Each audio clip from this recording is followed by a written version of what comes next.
What really happened before "Let there be light"? Genesis 1:1-2 explained, before God ever said, "Let there be light," the Bible shows us a world already in an unusual state.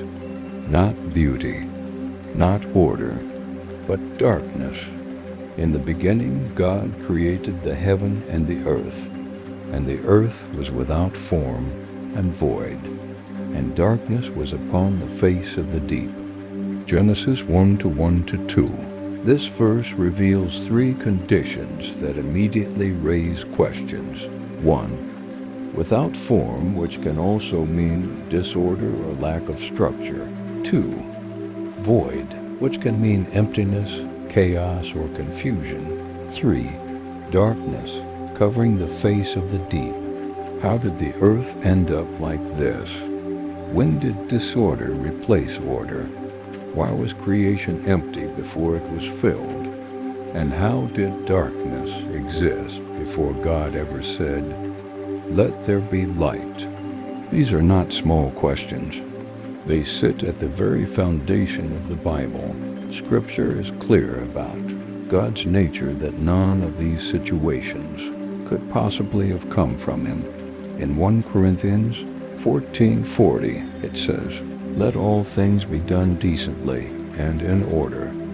Also in verse 33 of same chapter, it says, "For God is not the author of confusion."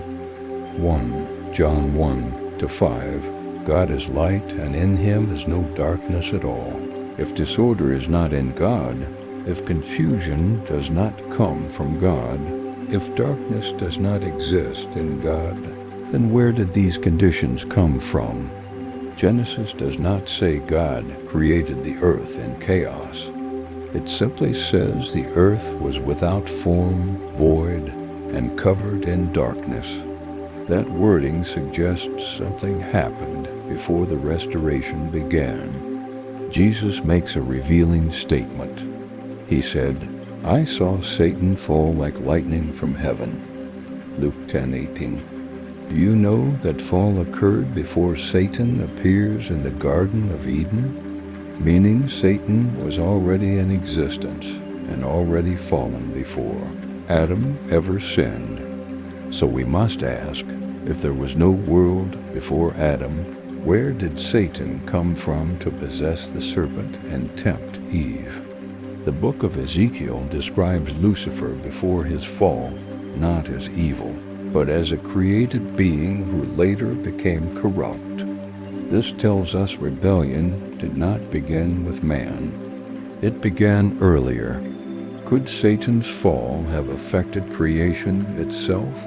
Could his casting down have introduced disorder, confusion, and darkness into the earth?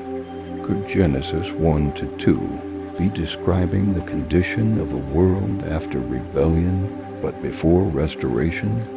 If so, then Genesis 1 is not just the story of creation, it is the story of reordering. Light confronting darkness, order replacing chaos, purpose filling emptiness.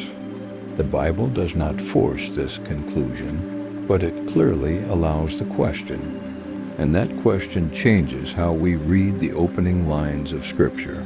So stay with me as we continue to examine Genesis and uncover what may be hidden inside the creation story. If this stirred your curiosity, subscribe to this YouTube channel, Yomi Inspired, and stay with me as we unravel more mysteries of Scripture and creation.